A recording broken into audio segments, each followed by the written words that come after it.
ବାଟମଙ୍ଗଳା ଓଷା। नमस्कार दर्शक बंधु मु सुनीता आपण मानक स्वागत करुच्ची मो चैनल संस्कृति एवं परंपरा को। सर्वमंगल मांगल्ये शिवे सर्वार्थ साधिके शरण्ये त्रयंबिके गौरी मा नारायणी नमस्तुते। तेबे पंथेई को गोबर पानी रे लिपिबा देखी आपण माने सबु जानी पारुथिबे जे आजिर भिडियोटी हेउछि आमे माने चैत्र मासर मुख्य ओषा बाटमंगला ओषा को घरे अति सहजरे किपरि भाबरे करि थाउ।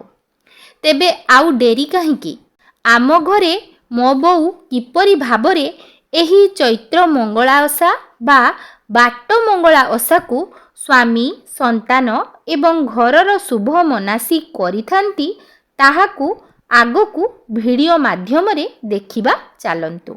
एवं आपण मानंकु जदि एही पूजा पद्धति भल लागे तेबे आपण माने मध्य एही पूजा पद्धति को अनुसरण करी चैत्र मास मंगलवार रे पुत्र संतान प्राप्ति एवं स्वामी संतान मानंक मंगल कामनार्थे माँ मंगलांकर एही चैती मंगला ओषा बा बाटमंगला ओषा को अति सहजरे करि परिबे।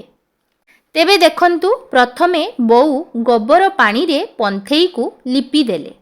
तापरे मुरुजरे पद्मफूल सदृश गोटिए मंडल काटिदेला परे गर्तर पछ पाखरे एक धौत पीढ़ा रखी ता उपरे प्रथमे शालपत्रटिए रखी ता उपरे धान देई पूर्णकुंभ कलशटी को बसाइले। कारण आमर सबु पूजारे प्रथमे अग्रपूज्य श्री गणेशंकर स्थापना करा जाई थाए। श्री गणेश ही सर्वाग्रे पूजा पाई थांती। तापरे बहु शंखध्वनि द्वारा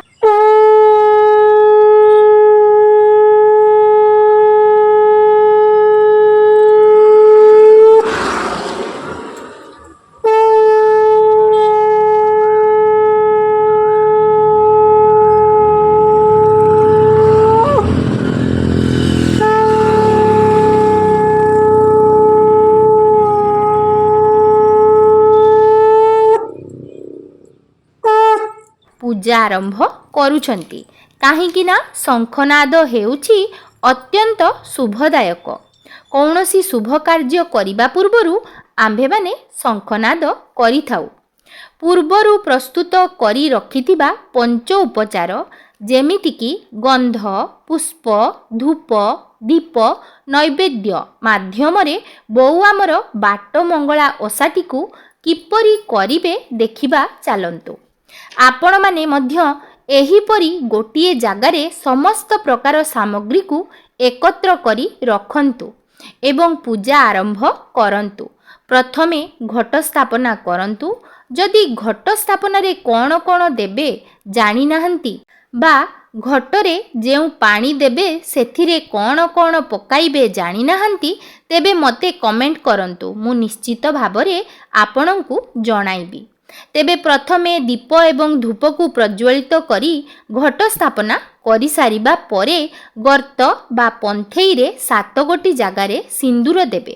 तापरे सेही 7 गोटी सिंदूर रे मांकर अति प्रिय पुष्प नाली मंदार को देबे। तापरे धूप दीप प्रदान करी मांकर कर्पूर आळती करिबे एवं सर्वशेष रे मांकर अति प्रिय झुणा धूप को पंथेई निकटरे प्रदान करि सारिला परे पंथेई बा गर्त मध्यरे पूर्वरु प्रस्तुत होइथिबा पणा को 7 थर माँ मंगलांकर विभिन्न नाम को स्मरण करी घरर शुभ मनासी माँ को प्रीत्यर्थे ढालिबे। हाँ माँकर केउ केउ नाम स्मरण करी चंदन सिंदूर पुष्प देई माँ को पणा प्रदान करिबे आपण माने जदि जानि नाहंती तेबे मते कमेंट रे जणाइबे। मु निश्चित भाबरे आपण मानंकु जणाइबी जे माँकर केउ केउ नाम को स्मरण करी एवं कोण मनासी पूजा कले आपणकर मनस्कामना निश्चित भाबे पूरण हेबो। सेही सर्वमंगलमयी माँ मंगला समस्तंकर मंगल ही करिबे कारण से परा माँ। ପୂଜା ସମ୍ପୂର୍ଣ୍ଣ ହେବା ପରେ ମା ମଙ୍ଗଳା ଏବଂ ବାଟ ମଙ୍ଗଳାଙ୍କୁ ସେହି ପନ୍ଥେଇ ନିକଟରେ ପୂର୍ଣ୍ଣ ଭାବରେ ସମର୍ପିତ ହୋଇ ନିଜର ଦୁଃଖ କଷ୍ଟ ଏବଂ ମନସ୍କାମନା ଜଣାଇ ମାଙ୍କୁ ନିବେଦନ କରି ପ୍ରଣିପାତ କରିସାରିବା ପରେ ସେହି ଗର୍ତ୍ତ ବା ପନ୍ଥେଇ ମଧ୍ୟରେ ଢଳା ଯାଇଥିବା ପଣାକୁ ପ୍ରସାଦ ରୂପେ ନିଜେ ଗ୍ରହଣ କରିବା ସହିତ ଘରର ସମସ୍ତ ସଦସ୍ୟମାନଙ୍କୁ ମଧ୍ୟ ଦେବେ। ହଁ, ଗୋଟେ କଥା ମନେ ରଖିଥିବେ, ପୂଜା କରିବା ସମୟରେ ଘଣ୍ଟ, ଘଣ୍ଟା, ହୁଳହୁଳି ଏବଂ ଶଙ୍ଖନାଦ କରିବାକୁ ଜମା ବି ଭୁଲିବେନି। କାହିଁକି ନା ଏସବୁ କରିବା ଦ୍ୱାରା ମା ପ୍ରସନ୍ନ ହୋଇଥାନ୍ତି। ଜୟ ତୁ ମଙ୍ଗଳା ମାଗ ଜୟ ହରଚଣ୍ଡୀ, ତତେ ସୁମରିଲେ ମାଗ ଦୁରିତ ଯେ ଖଣ୍ଡି। ବିପଦ କାଳରେ ସୁମରନ୍ତି ଯେଉଁ ଜନ, ମହାଘୋର ବନ୍ଧନରୁ ଫିଟାଉ ବହନ। ଅଦୃଶ୍ୟକୁ ଦୃଶ୍ୟ ହୁଏ ତୋ ନାମ ଧଇଲେ, ବିପତ୍ତି ନଥାଏ ମାଗ ତୋତେ ସୁମରିଲେ।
ଟିକେ ଫୁଲ ରଖିଥିବ।